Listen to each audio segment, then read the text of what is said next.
online today.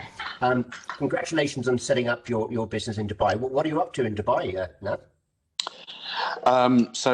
Thanks, Nigel, for having me on. So the Cybertree Paradox, yeah, we shifted out of the UK in tail end of December after lockdown 2.0. Yeah, we've set up a subscription-based cybersecurity services firm serving the GCC. And we're also continuing with the Cybertree Paradox podcast, which is season 2 is out now. And funny enough, we were filming in London yesterday for episode 4 of our documentary series. So I was doing a remote production, which was quite fun to do. Oh, fantastic! So, subscription-based service. That sounds quite unique. What's that about? So I'm trying to effectively, constructively disrupt the consultancy marketplace by providing consumption-based models around cybersecurity, right? So for a lot of small, medium-sized businesses, actually even some enterprises probably don't require a full-time cybersecurity team. And generally, if you go out to the contract market, or you're pulling services off potentially an IT provider, or you're using native tooling from whatever AWS, G Suite or Microsoft, you may not necessarily truly understand how to run effective cybersecurity. So what we're doing is breaking it down into very digestible, consumable things that they need to do from a hygiene perspective, from an operational one, and when necessary from a technical one. And we don't charge them an arm and a leg to do it. It's all about what they actually need rather than what advisory firms are trying to sell them. So it's just like an a la carte menu for cybersecurity. In a way, so we've structured it such that it's run on different tiers. You've got a bronze, silver, and gold, and we start with the very basics. Let's understand your risks. Let's understand your controls. Let's look at what your compliance requirements are. Let's see where you are in terms of education, training, and awareness, and let's look at some of the technical things there. And that's the starting point. And depending on what they do and how they're focused, then we can expand. But yeah, I mean, generally it's all consumption based. It's flexible. It's monthly billable. So for small businesses and startups that can't afford huge amounts, in Spectrum. And actually, what they get then in turn is probably a team of 5 people, because the disciplines are very different between the functions. Nav, good luck with that, mate. Thank you very much for coming on. As you know, a number of people have mailed in some questions, so I'm just going to be Graham Norton here, without the wine, I'm afraid to say, and I'm just going to rattle off the questions as such. So let's start with, and the whole idea of the webinar is about the COVID world. So let's start where you think the predictions around cybersecurity pre-COVID are, and pre-COVID, and what do they look like now in 2020? So what was happening before, and what does it look like now, mate? So I think pre-COVID, we were seeing a usual trend up in cybercrime, generally around pokes at critical national infrastructure. As you would see, 2019 was quite significant in that regard, and it was generally predicted it would increase by X amount. On the other hand, the pandemic really changed that. You had a dramatic shift from probably tail end of December towards March. And when we, in the UK, went into the first lockdown, you had suddenly this significant shift of people from office environments working from home. Actually, you saw this huge increase in, online crime activity. And it was a direct correlation to people working from home. So this assumption that criminal gangs very quickly adapted to the fact that there was a pandemic and took full advantage of that. Actually, the NCSC had to set up a special hotline so people could start reporting the ransomware and the malware that was getting, and then you saw this massive increase of attacks on the National Health Service.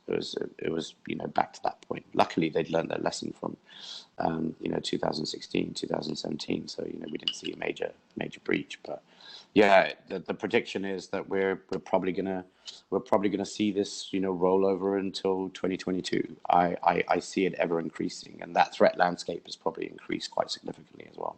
Has there been in that pre and post, or sorry, we're not even post, sorry, pre and current landscape? Has there been a change in tactics from those wishing to infiltrate systems, organisations, peoples, etc.? I don't think there's generally been a change of tactic, but there's been an increased volume of it, right? So, the easiest point of entry for a lot of criminal organizations, or is phishing, farming. It's looking at what's the lowest common denominator that we can attack, and generally a lot of this stuff is, the result of people not paying attention, and the significant increase in that disruption also is the change. So if organizations haven't effectively educated their people in the right way around the change, suddenly you're working from home versus you're working in the office, you might have a single laptop or a single machine, and it's being used by multiple people. So I think that the tactic probably not, but the volume has significantly increased, and I think it's going to increase even more. I had an email last week inviting me to my COVID vaccination. I had it on the 2nd of January.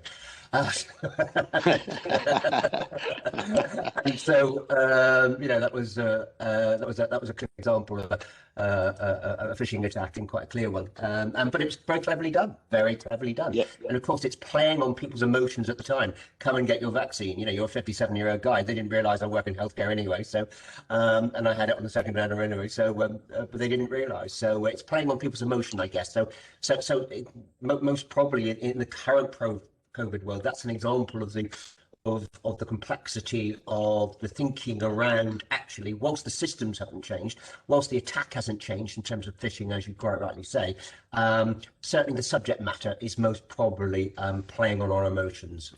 Would that be a fair assessment from your experience? Yeah, 100%. I think one of the things that we've got to be is vigilant, right? I think everyone is in a heightened emotional state. Yeah, it's not just about the impact of the pandemic itself. We've had family members lost. We've had people we care about that have passed on. We've lost livelihoods. We are in a very strained economy, and that's a prime forum for organized crime and criminal activity to exploit people that are feeling quite vulnerable. And then think about all of the vulnerable people that are actually out there that may not be getting the support they need. So I think there's not just been a impact on our physical health. There's been a huge impact on our mental health, and it's something that we need to, as a community, need to start addressing and helping and supporting more. As somebody who's worked in the industry a long time, what's the answer to that, particularly around home working, and the multiple laptops? And what's the answer to that? It sounds tricky to me. It is, and I think we so look, if you're an organization and you understand that you've got people that are potentially under strain, you've got to give them a break. You've got to be able to say, well, here are the tools and the processes that you need in order to effectively do your job. But actually, there shouldn't be a requirement. Like, I've heard in certain circumstances where people are being forced to come on camera, and that has another, sort of damaging impact on their mental health. When it comes to security, I think it's really important that organizations support you. So, one of the key things I would say is, if an organization can buy a license for an antivirus, give it to them for free. Yeah, right. provide them with access to, VPN software. Yeah. There's lots of things that organizations can do to make the life of their employees a lot easier during the pandemic. And it's cheap as chips, right? If they buy it en masse. Yeah. Something like Avast is quite a good product. VPN rolled in, you get something, you get all the antivirus, you get everything, malware, and certainly email support in terms of being able to detect intrusion as well. So yeah, I absolutely agree with that. Yeah, and the other bit of advice I would give is if you've talk to your service providers, because actually your service providers can provide you with a whole bunch of security, right? From your home network and securing that, even your banks may provide you with security software as well. So it's worthwhile just investigating where you can get some stuff for free. And look, there's a lot of organizations out there that would be willing to help. Give free stuff. So if your company's not doing it, go and investigate yourself, I would say. Cool. Excellent. Second question, Nav. How has the impact of COVID affected the way that we technically transact?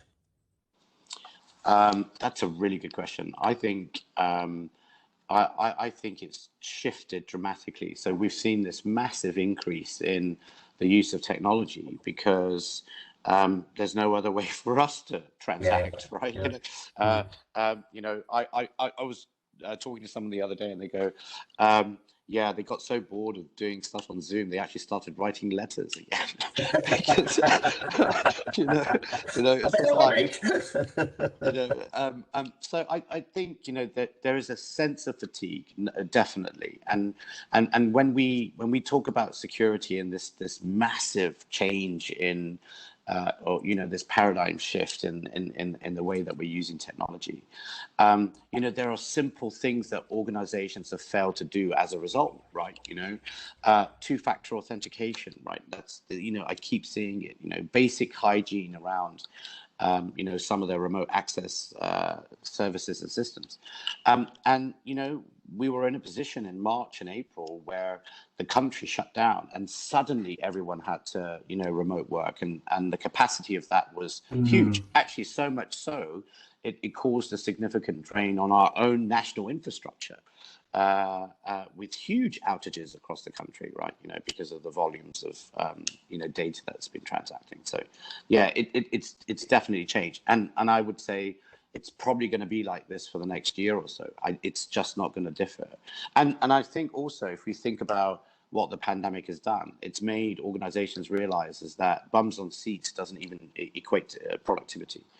And they will have to rethink their business strategies come 2022. Thanks, Nav. When I think about the pandemic and forcing the shift really to us working in a different way, a simple question is, Natalie's in the office this morning. She's downstairs. She's not probably listening to this, but she works for me. But one of the interesting things was, Natalie, why are you here today? Because I don't want you stealing my bandwidth. That might sound like a 2005 question, but it's the landscape we're in, isn't it? It's the landscape that everyone wants everyone's bandwidth, and we're thinking about these things that we never thought about before because of what COVID's actually forced us to do. There's a quite interesting, for people on the call, for those people interested in human factors in cybersecurity, there is, and you might want to write this down, and I think it's a great paper. It's called Human Factors. The paper is called Human Factors, and it's produced by an organization called cybok.org. So it's cybok.org. And ultimately, it is a combination, a combo between three universities. But in the UK, it's University College London and University of Bristol. Aswad Rashid has put this together, and it's a great study on the influences, the human factors in cybersecurity. And one of the things that Nav just picked up about us being fatigued and being focused and now online is that fundamentally, if you read that paper, and it's cybok.org, and you put in human factors on the Google, you'll find it. It's a great paper. I'd recommend it to anyone in cybersecurity thinking about, and it's about designing systems around people, so enabling security around people and what their capabilities are. But fundamentally, the report is all about evidence-based. It is about, actually, as human beings, we'll take the shortest route. So we've all seen those pictures, haven't we, on LinkedIn, whereby there's a path built and people have cut across the grass. We've all seen those because we're all focused on getting the job done. And of course, as Nav quite rightly said, if you're at home, you're homeschooling, you've got the kids, you've got the house to run, you're worried about, for example, whether you'll be on furlough or not, you're worried about you might be under notice of redundancy. And your factors are, actually, I've got a job to do, I'm going to get it done really quickly, and I might cut corners. And I think Nav's really highlighted that COVID world has actually increased that pressure on us to get things done, because I think as human beings we're in that mindset of we need to demonstrate that we're adding value because we're working from home, for example. We need to get into that place, so therefore we need to get the job done. And of course, the minute you start getting the job done quickly, you cut corners. A good example of that was on Monday night. For those people who know, I work as a healthcare assistant in the A&E at my local hospital, and I was asked quickly to admit a patient, and I was doing 2 jobs at once. And all of a sudden, I was on the computer and thought, stop, you need to stop and deal with one task at a time, because actually your main focus is on that patient rather than trying to do 2 jobs at once, because you'll forget. So I think Nav's point was very relevant there, that we're in this scenario whereby people are working from home, they're under pressure, they have mental health pressures. There are certainly pressures on to justify one's working environment at home. Not every boss or leader is in the 21st century in terms of their thinking about outcome-based work. So I think it's really relevant, the words you've said now. Now I'm going to move on to the third question. So have we, do you think, compromised security in the light of the pandemic? Would it be a fair assessment? One of the questions that came in is, because of this race to work from home, but also let's look at the broader picture, track and trace. Let's look at the broader picture of being able to log a vaccination online.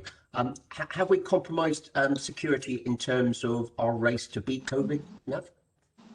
I would say probably yes. And you picked up on a really interesting point there about track and trace, and not uncommon for governments to rush out technical solutions and they be insecure. But the most interesting thing about track and trace was that the NCSC actually told them it was insecure and they shouldn't release it. So it wasn't secure by design. And for something that contained that kind of data, you would expect it to pass quite rigorous testing. So it's a great example of where big consultancies have come in and built something and pushed it out for government, and it's failed. But I think a lot of organizations have failed to put in basic security hygiene. I mentioned it before: 2-factor authentication on services, secure ID, remote access tokens. Yeah, right. There's another way. Just having multi-layered authentication. So if you're now a system administrator and you're no longer on site and you've got privileged access, you've got elevated access to something, make sure you're putting in the right controls, because if any of those things are compromised, you're potentially compromising your entire service. So yeah, and simple things like not providing effective controls over desktops, or what access people can have, as a result of working from home. Now, there's certain things that people can't do. If you're in a regulated environment, you potentially cannot, work from home. Yeah, if you're working financial services and you're on a trade floor, there are strict regulations around that. So yes, I think organizations have definitely compromised themselves. So what they need to be doing now is going back and looking at what that transformation was all about, and then fixing those problems. Go back and have a look at the basic hygiene stuff, right? If you've moved your entire workforce onto a digital platform, your security team is going to be busy trying to get stuff done. And the other thing is that generally the security teams would, they're about enabling. They're not about, preventing a business from doing something. They're going to have a tough job if someone has accepted the risk of pushing out technology before it was due. They're going to have to go back and fix it all. So yeah, it's a tricky one. Yeah, but now you and I have worked together in environments whereby organizations might say, well, show me the dollar, show me the risk, and so if you're selling that tricky message whereby company might have seen a drop in trade, they might have seen a drop in net profit, they might have For example, if you're retail, you're closing high street shops, you're moving staff out, you're making staff redundant, and then Nav coming along trying to sell. You're trying to sell this message of cyber security. It's a difficult sell, isn't it, in the current landscape? Do you think? I think it's always been a difficult sell, and that's partially because a lot of us are continuing to talk about cybersecurity in technical terms. We're not talking about it in a monetary term. So if you actually flip that whole concept and say, well, you're likely to lose more money by not doing something versus accepting a risk, we've really got to narrow it down to quite specifics. And that's also complicated because a lot of what we do is qualitative, right? Unless you've got very defined risk models that you can map monetarily back into your environment, everything is subjective. It's a potential risk. It may materialize, but if it does materialize, this is how much it's going to cost you. And I think that's the only way that businesses really understand. If it's all predictive and projected, you're likely to get a lot of pushback. You've got to go with some. I suppose the argument can be flipped on its head as well to our advantage, and I mean all the practitioners on the call today. To our advantage, saying, well, look, at the moment, our only platform is the digital platform, for example. For example, we closed a few high street shops, or we've no longer got people working in large offices of which we can control. So therefore, our only business is what we see on the screen. For example, if we're running a retail business, it's what we're seeing coming through the front door of the website. So therefore, as it's now our business, and as our business model has now changed to, for example, 75% online retailing, therefore, the importance of cybersecurity has now escalated in the organisation. So I suppose there's an advantage, isn't it, of us being in this post-COVID world now. Yeah, absolutely, and not making light of it. I think the cybersecurity community has never been busier, right? And it's a positive thing that's come out of a terrible thing, right? So yeah, I do think that the importance, as we move forward with any digital revolution, right? We're going to need much more enhanced capabilities around cybersecurity. But I think the key thing, and you picked up on it as well, Nigel, is it's all about people. So there's no point organisations going and buying, that £5 million security system. A person still needs to configure it. A person still needs to manage it. A person still needs to run it. And people then need to follow the rules, and if you don't, then your £5 million system is worthless, right? It's all about people at the end of the day. Now, just as something that interests me, what are we seeing at the moment in terms of who's at the back of all these attacks? Who's at the back of the brute force attack we were talking earlier? I like all this stuff. I read my latest Jack Reacher book, and it was all about a malware attack for those people who haven't read the latest Lee Charles Jack Reacher book. It was all about a malware attack on a small town in the Midwest, in the States, etc. And who's at the back of what's going on at the moment? I mean, you could divide it into a couple of things. You've got your low-level opportunistic criminal that's trying to scam your credit.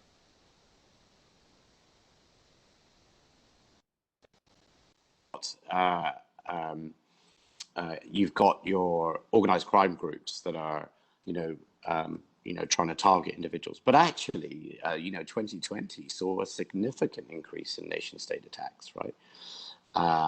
From Russia, from China, from North Korea. And interestingly enough, they were all focused around COVID research, right? It was a primer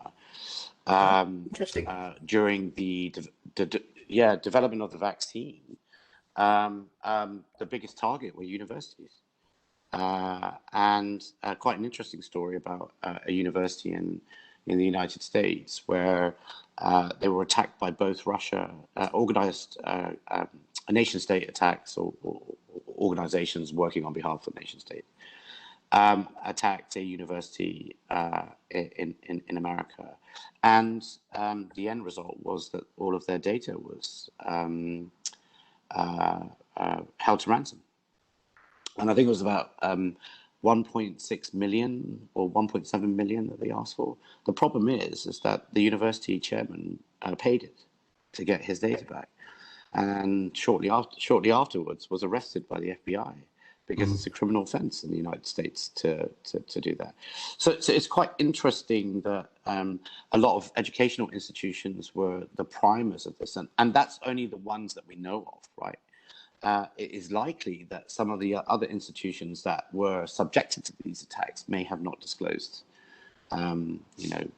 what happened. But it's going to be quite interesting to see whether that level of attack at a nation state level will continue. We saw it with the US elections. There was a lot of talk about, meddling in the US elections. Obviously, the chief information security officer for that had oversight of that was then let go by Trump, which was very interesting because he just did his job, right? We had a report that came out in the UK, by the Security Commission that actually said there was possibility that there was meddling in the Brexit campaign and the elections there. So look, it's never going to stop, right? We're just going to see an escalation of it. And if you kind of think we're in a cyber Cold War at the moment, right? It's very much like that. Yeah, and you don't have to line up your tanks, do you, on the East German border anymore, and then like the old school. Or for example, if you look after the Second World War, there was a great rush to steal each other's nuclear bombs plans and etc. And the Cold War really kicked off from there.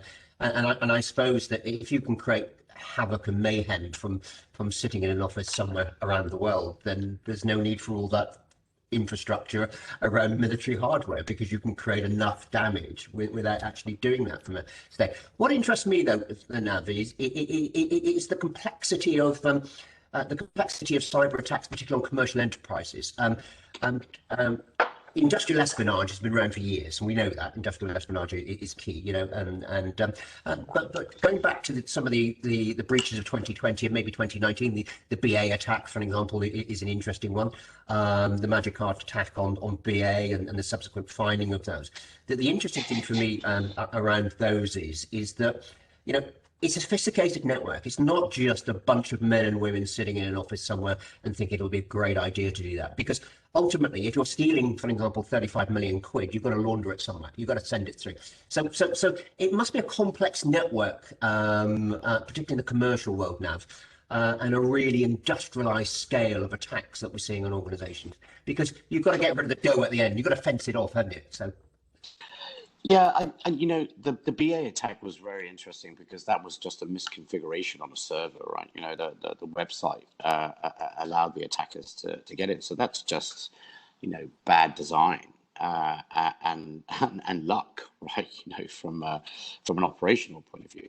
I think that one of the key things about the complexities of attack is that if you're launching a significant attack, you need processing power, you need and you need people. It's a business, right? So you could jump on the dark web and find a whole bunch of people, hacktivist groups, whatever, and you could go and recruit, and it's not a difficult thing to do. The question is, if you look at a really good example, something I spoke about recently was the Swift attack in the Bank of Bangladesh, right? That was a really interesting one because, ultimately they were receiving legitimate messages. Yeah, right. They were receiving legitimate encrypted messages. But they had, and the clearing bank in New York received those messages in the middle of the night and, didn't really question them. They actually attempted to heist $1 billion. Problem was they paid out on 100 million. And because they were legitimate, and because that network was compromised, these guys, as big as heist in Bangladesh, right? 100 million. It's where's that money gone? Who knows? So yeah, you're absolutely right. It's a really complex network of people, individuals, institutions, and that's probably why if you touch on financial crime risk there, right? Hence why. In most parts of the world, you require effective KYC, you require effective due diligence around, your transactional activity. It's really important. Now, just touching on that, and now you're in Dubai, which is exciting news. And I must come across the Rugby Sevens next year, and I haven't been if it's on, but hopefully it will be.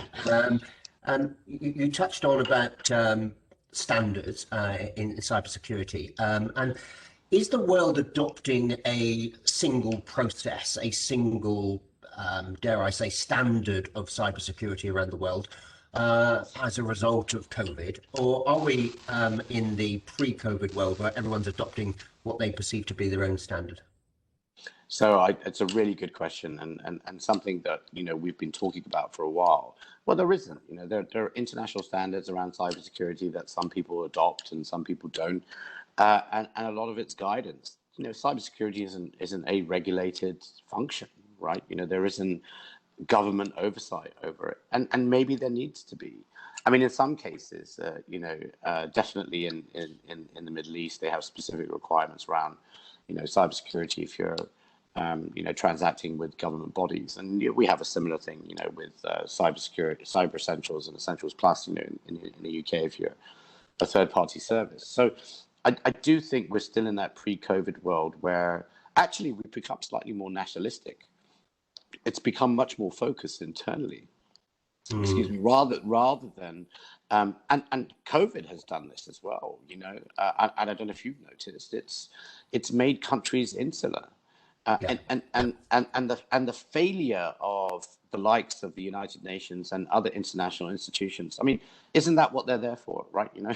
So it makes you wonder, why we as a human race decided to, just sort of go our separate ways. And cybersecurity is becoming like that.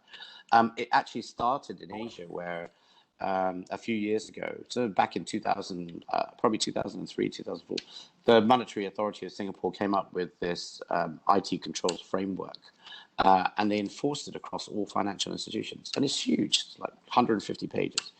And the expectation was compliance, not security. So you comply with it. But then Malaysia introduced their own, Hong Kong introduced their own, and it started a treacle. Whereas actually the stuff that the FCA and the PRA do is rather non-prescriptive. Yeah, it's more like guidance. So I would love to see the industry regulated by a central body. It would be good, because at least then we would then have some consistency in the way that we approach cybersecurity across borders. And I could get Nigel to write a wonderful thriller on the basis of the infiltration of that central body. Fantastic. It would be great. Yeah.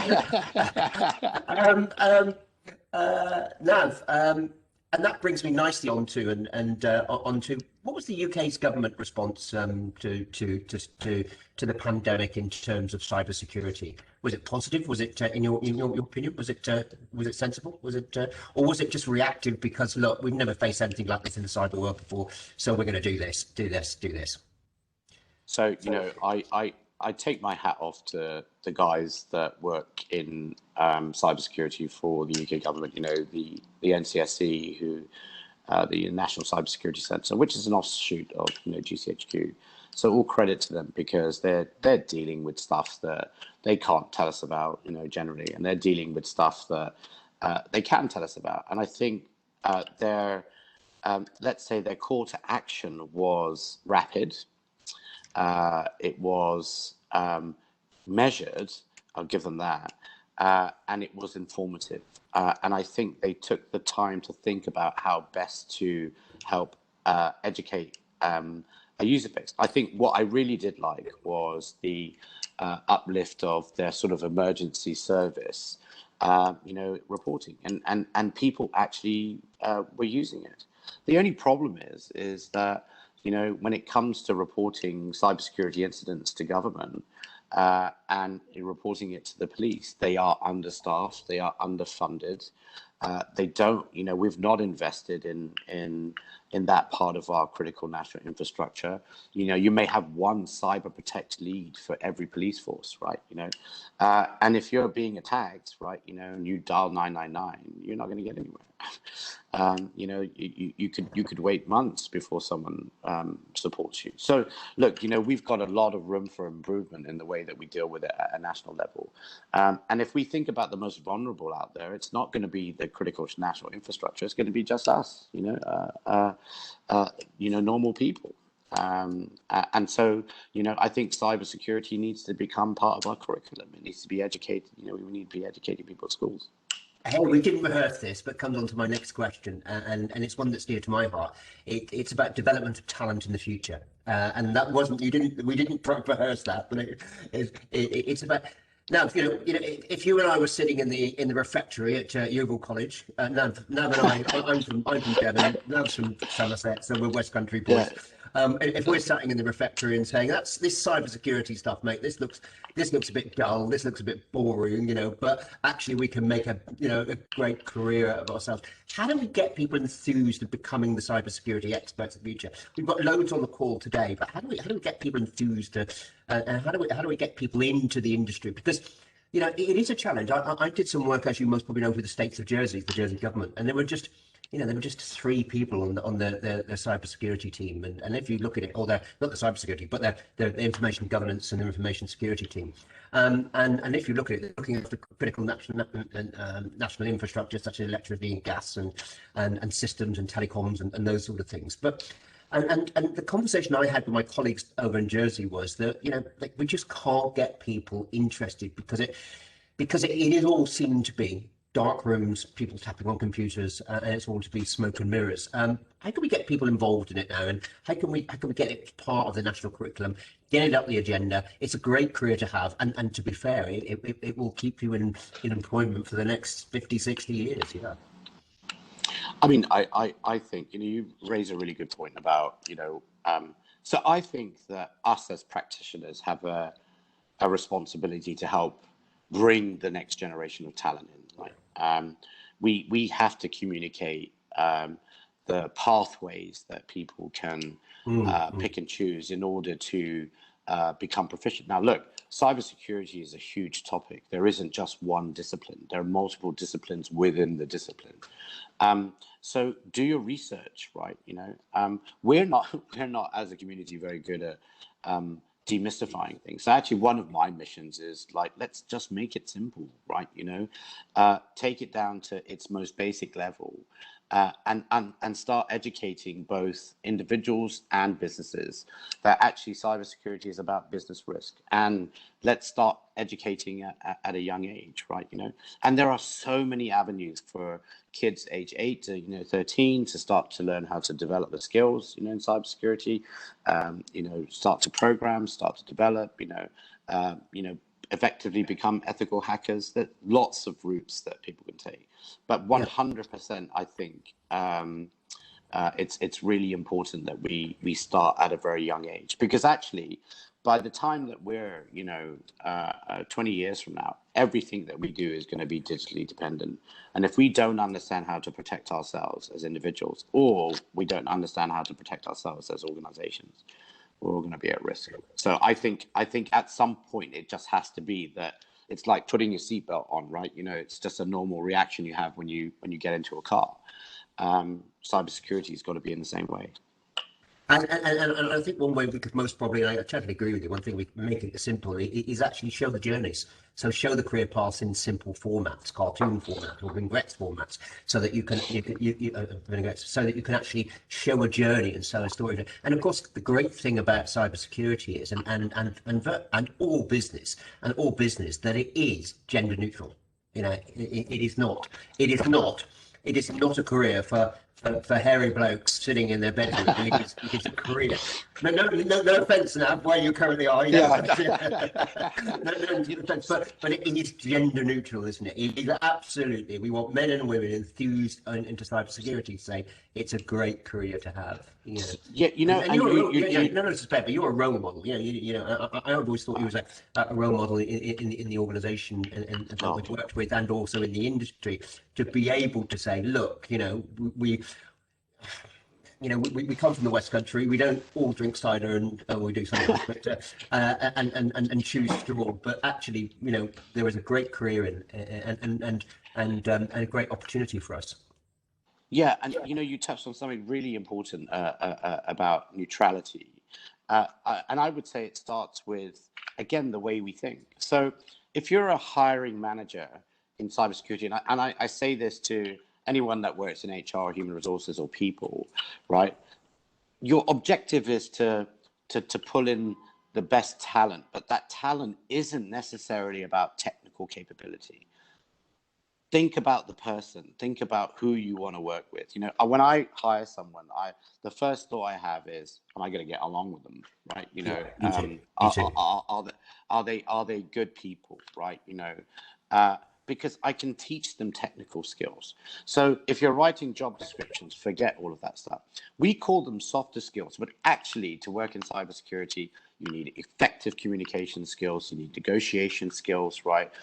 These are not softer skills. This is a part of who you are. And I would say another thing is that men and women digest information 100% differently. And so where a guy would look at, and again, just psychology 101, when a guy looks at a cybersecurity role, a man looks at a cybersecurity role, even if he can't do all the things that are listed on there, he'll still apply, right? Because he will. The confidence in doing it, and sometimes because of women's analytical thinking, they may look at something and say, actually, I don't have a CISSP, so therefore I don't qualify, and I'm not going to do it. So again, note to hiring managers: get rid of. You don't need a 6-page job description. 5 lines. If you can't describe what the role is in 5 lines, don't post it. Love it. Love it. Nav, we put in an hour for these. We always try and stick on about 45 minutes to 50 minutes, and we're getting close to it. So I've most probably got 1 or 2 questions left, and I suppose where do we go from here? We're now in not post-COVID world. We're now in a world whereby we're vaccinating lots of people, which is great. So the circumstances which happened 6-7 months ago, where the expectation was that we would go through a series of lockdowns until we got the numbers down to a manageable level, are now dissipating. So people are keen to get back into the office, keen to get back into an environment whereby they had some sort of normality. Although we won't get back to the position we were before, where do we go now for the next 2-3 years? What do you see the landscape looking like in terms of the industry, cybersecurity, and the potential threats that might exist? So I genuinely believe we're gonna feel the headache of COVID for, let's call it a hangover rather than a headache. We'll feel the hangover of COVID for at least 2 years. We're gonna see the number of the threat landscapes change, because actually our method of working has changed. And so we have to adapt. We have to adapt and adopt relatively quickly to be able to address some of that change. So I think it's really important that, as I was saying earlier on, if you have done a rapid digital transformation, go back, right? If you've rolled out, go back and look, right? Go back and check. Go back and make sure that you've done all the basic things that you need to do, because we're likely to see organizations compromised as a result of that rapid digital transformation. And if you're a small business, you may not be able to afford a breach, right? You may not be able to afford a compromise. I think in terms of general business operation, you raised a really good point about people being vaccinated and wanting to get out. At some point, we're going to have to think about what that means globally, and what happens when people aren't vaccinated. Are we going to end up in a passport kind of scenario situation where your medical data is suddenly then available to any country in the world because you need to prove that you're not a carrier of a disease? The other complexity with that is it the value the time that you are protected by the vaccine as well, right? So there's been lots of talks about global databases and access to medical information. It's going to be interesting to see how that plays out over the next year. And for it to be effective, if you were to believe the World Health Organization, you need 70% of your population to be vaccinated to be able to get some immunity. And how are we going to track that data? I wouldn't use track and trace, right? But yeah, I think yeah, put Dido Harding in front of track and trace. Really, yeah, that's very clever. Okay, so now one last question, and it's sort of linked to that. Did you think we have, as individuals, become, dare I say, more risk averse or risk friendly in the COVID world? I think we were already a little bit risk averse, but I think it's the risk and reward scenario now, right? Right. And where we are as a nation, definitely in the United Kingdom, we are, in a double dip recession. People have lost their livelihoods. Things have changed, right? It's just such a different world. So I think people and businesses. I took a risk. I left the country and set up a business on the other side of the world, right? I think we have to look at the world in a very different way. And look, we're still not out of the woods. We've still got some time to go before things get to whatever you call normal. But I think we just have to accept that the world has changed and try our best to recover from it. Now, thank you very much as ever. Great luck with the cyber paradox. Great luck with the good luck with the. I'm sure you won't need it. The work in Dubai. I'm absolutely looking forward to seeing you smash it, and looking forward to seeing you on the next cyber paradox. And thank you very much for joining me this morning. I really appreciate it, Nigel. Thank you for the invitation. Thank you very much. We'll speak soon. Take care. And for those people who haven't watched Nav's Cyber Paradox, I would highly recommend you logging on. They're really informative. They're really good. Are they every month? I can't remember when they're every 2 weeks or something. Yeah, every couple of weeks. The Cybertree Paradox podcast, season 1's out. It's on our website, thecybertreeparadox.com. You can download season 1. Season 2's airing on wherever you get your podcasts. They're on multiple places. Yeah, and we've got episode 1 of the documentary series out, which we did on threat intelligence, and episode 2, which is on education, training, and awareness, will be out this quarter. So yeah. Fantastic. Looking forward to it. Take care, Nav. Take care, everyone. And we'll see you next time on the Privacy Pulse. Thank you. Thanks. Thank you.